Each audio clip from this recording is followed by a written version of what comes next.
हाँ तो dear students, स्वागत है आप लोगों का इस यूट्यूब चैनल में। आज मैं एक्स कैंडिडेट जो 10th या 12th के जो एक्स कैंडिडेट हैं, ठीक है, उनके लिए मैं सबसे बड़ा अपडेट मैं इस वीडियो के माध्यम से आपको दे रहा हूं। देखिए, आपको पता है कि आपको पता है कि 10th और 12th का एग्जाम कैंसिल हो चुका है। उसमें आपको जो होगा से जो रेगुलर स्टूडेंट्स है उनका तो आपको पता है कि जो 10th क्लास के स्टूडेंट्स होगा उसको 9th के बेस पर, और जो 12th क्लास का स्टूडेंट्स होगा उनको 10th के बेस पर 11th के बेस पर उनका क्या होगा, रिजल्ट बनेगा। ये बात आप भली भांति इस बात से आप परिचित हैं, आप अच्छी तरह से इस बात को क्या करते हैं, जानते हैं। लेकिन इनमें वैसे स्टूडेंट्स जो एक्स कैंडिडेट है जो कि 2020 में एग्जाम दिए थे और वो किसी सब्जेक्ट में फेल हो गए और वो कंपार्टमेंटल का एग्जाम ना दिए और किसी इस आस में थे कि अगले वर्ष ढंग से तैयारी करेंगे और ढंग से क्या करेंगे, एग्जाम देंगे तो अच्छे मार्क्स पाने के आस में क्या कि वो कंपार्टमेंटल एग्जाम नहीं दिए।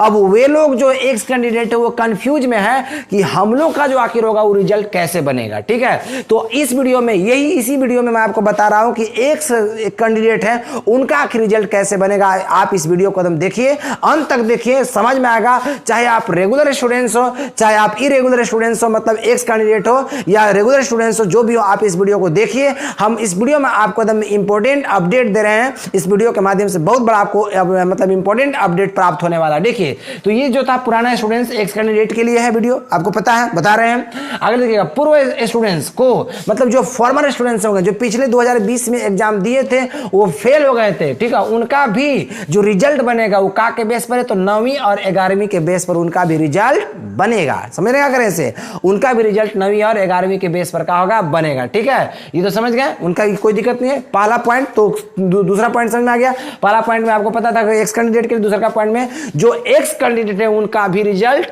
9th और 11th के बेस पर ही बनेगा। अगर 10th का स्टूडेंट्स होगा तो 9th के बेस पर, और अगर 12th का स्टूडेंट्स होगा तो 11th के बेस पर ही बनेगा, जो एक्स कैंडिडेट है उनका भी। ठीक है, चलिए आगे देखिएगा। अब यहां पर कह रहा है कि 2020 वाला में कोई भी प्रभाव नहीं पड़ेगा। सर ये पॉइंट क्या कर रहा है, नहीं समझ में आया? मैं समझा रहा हूं, समझिए। अब आपको यहां पर खजवा रहा होगा कि सर 2020 में हम लोग जो एग्जाम दिए थे किसी सब्जेक्ट में फेल हो गए, तो क्या उसका इफेक्ट, उस रिजल्ट का इफेक्ट 2020 में जो हम लोग फेल हुए थे उस रिजल्ट का इफेक्ट क्या कोई भी जो 2021 में हम लोग का जो आएगा रिजल्ट उस पर कोई प्रभाव पड़ेगा? तो यही बात, ये पॉइंट है ना, तो उस पर कोई भी प्रभाव, मैं डिक्लेयर कर देता हूं कि उस पर कोई भी प्रभाव का होगा, नहीं पड़ेगा। 2020 में अगर फेल हुए थे किसी भी सब्जेक्ट में तो उसका कोई भी इफेक्ट नहीं पड़ेगा, क्योंकि सिंपल सी बात है, जो कि आपका तो रिजल्ट बनना है 9th और 11th के बेस पर, तो 2020 वाला से आपको क्या माने मतलब है कि 2020 वाला पर इफेक्ट पड़ेगा। ठीक है, इसीलिए 2020 में आप अगर फेल भी होंगे तो आपके रिजल्ट पर कोई भी प्रभाव का नहीं पड़ने वाला। ठीक है, इसीलिए आप बिंदास रहें। जैसे उन लोगों का रिजल्ट बनेगा रेगुलर का, वैसे एक्स कैंडिडेट का भी क्या होगा, बनेगा। जो री रजिस्ट्रेशन करवाया होगा, री रजिस्ट्रेशन मतलब जो 3 साल तक अगर एग्जाम नहीं देता रजिस्ट्रेशन करवाने के बाद उसको री रजिस्ट्रेशन करवाना पड़ता है। ठीक है, एक बार रजिस्ट्रेशन करवा के 3 साल तक एग्जाम होता है, सिर्फ एग्जाम फॉर्म भर के 3 साल तक एग्जाम दे सकता है। लेकिन जो 3 साल तक एग्जाम नहीं दिया उसको री रजिस्ट्रेशन करवाना पड़ता है। और जो री रजिस्ट्रेशन करवाया होगा, इसे बहुत कम रहते हैं ऐसे, जो री रजिस्ट्रेशन करवाएगा उनको 3 साल के बेस पर उसका रिजल्ट बनेगा, 3 साल के बेस पर उसका रिजल्ट बनेगा। ठीक है, बहुत सारे एक मतलब कुछ ऐसे स्टूडेंट्स होते हैं जो 3-4 साल के बाद एग्जाम दिए री रजिस्ट्रेशन करवा के, तो उनका जो होगा एग्जाम देना था तो उनका 3 साल के बेस पर बनेगा ना। अब यहां पर एक्स कैंडिडेट वाला सुन लो, एक्स कैंडिडेट वाला कभी प्रैक्टिकल होगा, एक्स कैंडिडेट वाला कभी क्या होगा, प्रैक्टिकल होगा। आपका स्कूल में एक्स कैंडिडेट जो होगा उनका भी प्रैक्टिकल होगा।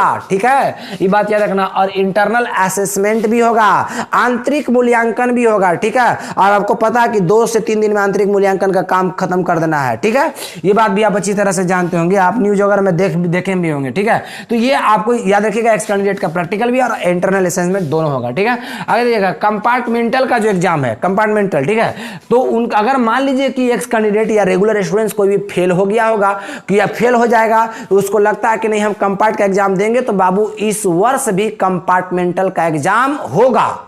ठीक है, इस वर्ष भी कंपार्टमेंटल का एग्जाम होगा। यदि आप फेल हो जाते हैं तो आप कंपार्ट का एग्जाम दे सकते हैं। ठीक है, चलिए इस लास्ट में है कि अभी आपको पता है कि मदरसा का जो एग्जाम फॉर्म है, ठीक है, जो एग्जाम होगा मदरसा का वो ऑनलाइन फॉर्म भरा जा रहा है। ये लास्ट एक अलग से अपडेट था, मैंने बता दिया। तो इस वीडियो में मैंने बताया एक्स कैंडिडेट के लिए, और जो इस वर्ष भी फेल होंगे वो भी कंपार्टमेंटल एग्जाम दे सकते हैं। तो क्या क्या फंडा था मैंने टोटली इस वीडियो में बताया, ठीक है। ये अगर ये वीडियो आपको पसंद होगा तो आप इसको लाइक करें, शेयर करें, और साथ में इसी प्रकार का रेगुलर अपडेट पाने के लिए या कंपटीशन पाने के लिए, कंपटीशन का वीडियोस पाने के लिए या कोर्स का वीडियोस पाने के लिए इस चैनल को सब्सक्राइब करें। मिलते हैं फिर एक अगले नए वीडियो में, तब तक के लिए गुड बाय।